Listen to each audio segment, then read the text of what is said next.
Are you kidding? I love pier fishing. Let's talk about it.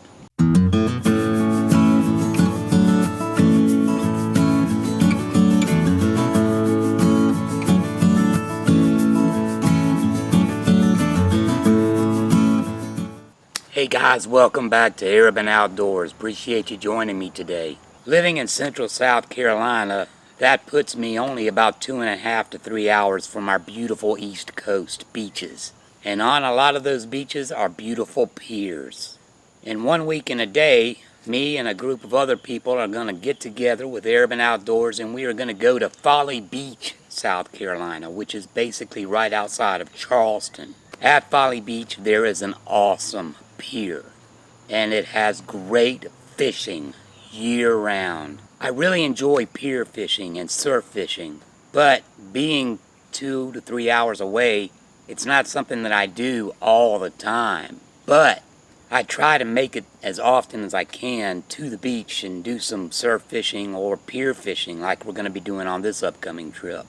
One thing about pier fishing is the species that you will catch are endless. You're not going to go out there and just catch one kind of fish. You're going to catch croakers, black bass, red drum, pompano, sharks, all kinds of sharks, bonnet heads. I mean, you're going to catch toadfish, catfish. You can catch trout, sheep's head. There's just an endless supply of species of fish that you can catch off of a pier. And you never know what you're going to get. That's one thing I really like about it.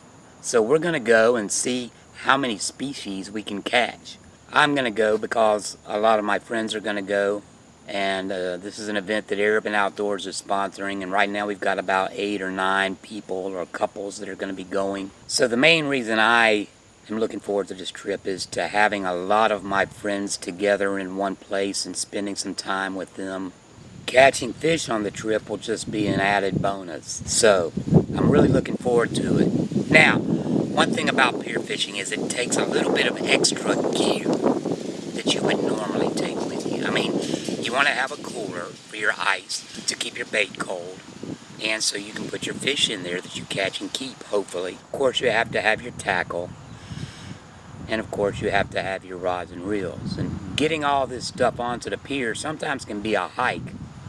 You never know how long you're going to have, how far you're going to have to park to get to the pier. Then, the pier itself can be a hike, depending on how far out on the pier you want to go, depending on how the tide's running and all that stuff. So, one thing that you'll see a lot of times when you go out to the pier and you see people pier fishing, they have these awesome carts that are like little wagons with the big wheels and the handles. And they've got their coolers and their bait and their tackle and their rods and everything all on there. Some of them even have stereos put in there and lights and all this stuff. Some of the setups are pretty awesome. But these carts are expensive just for the basic cart. You're looking at a couple of $100. I'm a poor man. I don't go pier fishing enough to feel the justification in spending a couple of $100 for a cart to pull my stuff on. So I've come up with a poor man's version of a pier cart setup. Let me share it with you now. Like I say, guys, I don't have hundreds of dollars to spend on a nice fishing cart or wagon, so this is my poor man's version. Basically, all it is a little cart that was originally made as a luggage cart. This thing is so old, it predates the time that luggage had wheels and handles. So back in the old days, people used to have to carry their luggage, or they would get one of these little luggage carts to put it on and to push or pull it through the airport. That's all this is. And it folds down. The top folds down, the base folds up. It basically works like a dolly.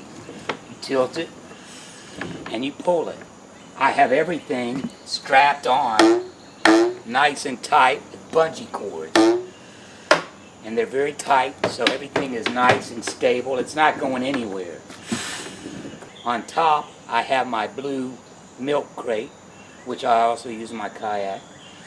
And in it, I have all my stuff. In the cooler, at the base I will have ice and bait. So that's a brief rundown of the outside of the cart. One thing I like about it is I have this, and I'll go over in more detail later. This cutting board goes on top. Now I've got me a nice little table surface where I can cut up my bait, clean my fish, whatever. And it is all very compact. So let's take it over to the table and break it down a little bit for you, okay? Come on, guys.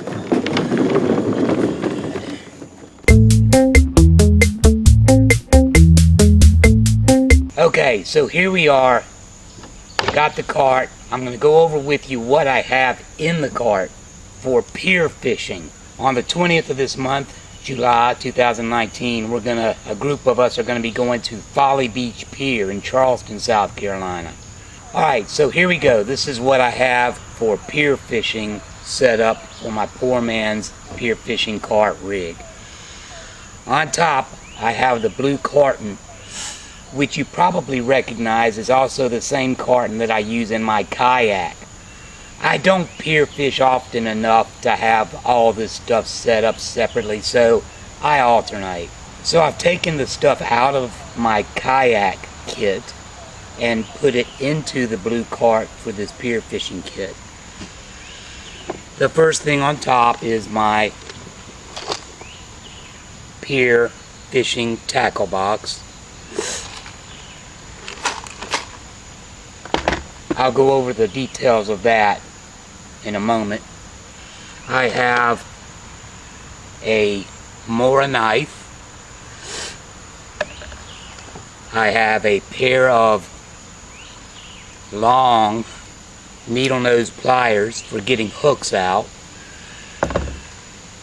Saltwater fish can have teeth, more so than your freshwater fish.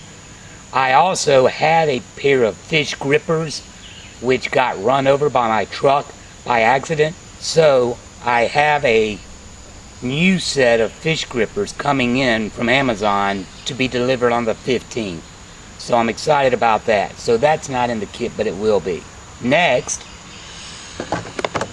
always have a small first aid kit for boo-boos, cuts, hooks getting stuck in skin. That sort of thing happens, so it's good to be prepared. Always, when you're all day out in the sun, you want to have some protection from the sun. So I have my sunblock.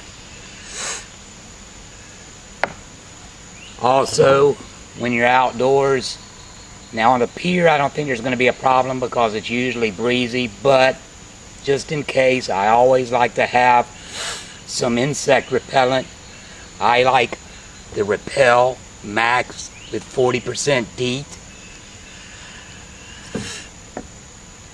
And fishing can be messy sometimes, so it's good to have always, every dude needs dude wipes.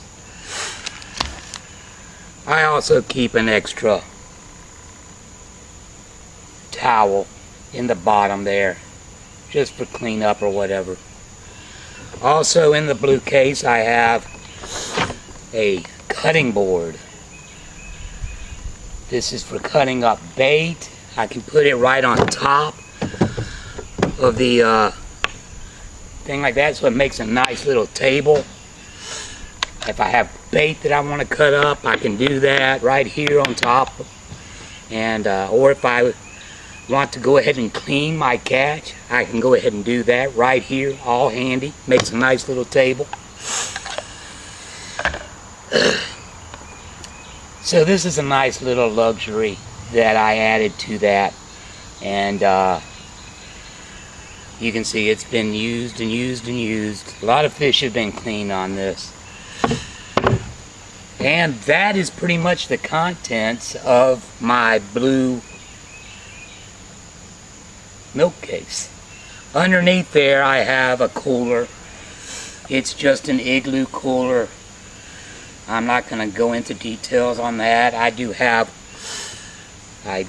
took a Sharpie pen on the top and made some measurements so that I can measure the fish, because there are limits to what size a fish has to be in order to keep it. And that way I can just lay the fish on the top of the cooler there and get a quick measurement of it. But it's just your basic igloo cooler. Again, I don't have the money to buy a Yeti. So everything is attached to this cart with bungees. Oh, here on the front, I've got this little rag, and I've just got a little carabiner on it. And usually what I do with it is I take it and put it on a belt loop. So I always have a rag right here I can wipe my hands off or whatever. And it just hangs there, doesn't get in the way. It's just convenient to have, but it just clicks right onto the front of the milk carton there like that. So I think it's a pretty good setup. Let's go over the tackle box now. Now, this setup over here is usually our base station. And usually I go pier fishing with multiple people. So that's why I have the towel, the pliers, the knife, all that stuff in the base station. But in my in my tackle box, I have, because sometimes I might stray from this base area, 10 or 20 feet this way, or to the other side of the pier, depending on what's going on. In that case, I'll take my tackle box with me. In there, I have another more knife. I have another pair of pliers for removing hooks. I have numerous weights and sinkers. Got a couple of egg sinkers there, some 2-ounce pyramid weights and some 3-ounce pyramid weights, which are typically the weights that I use for pier fishing.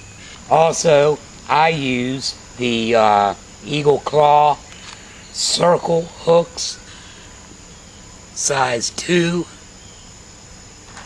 The circle hooks are great because you don't really have to set the hook. That's what's great about the circle hook. I've just always found the Eagle Claw laser sharp hooks are great, self-setting. Also have an extra pack of swivels.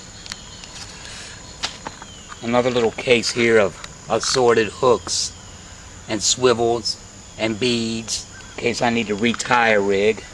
And then the typical rig that I use on the pier are these high and low rigs. And I've just got, I think I've got like 10 of them here on this little O-ring.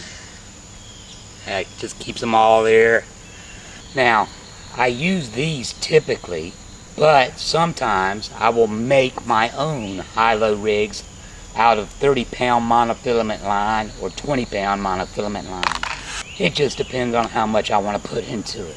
This is already set up. It's easy to go. I've had luck with it. So why change anything? If it works, if it's not broken, don't fix it. So all of this stuff fits in this little tackle box right here, and it clamps down nice and tight. It's got a nice little handle. Carry this on one side, carry my couple of rods in this hand. I can venture off from my main station here. And of course, this just goes right there. Tilt it back, and I'm ready to go.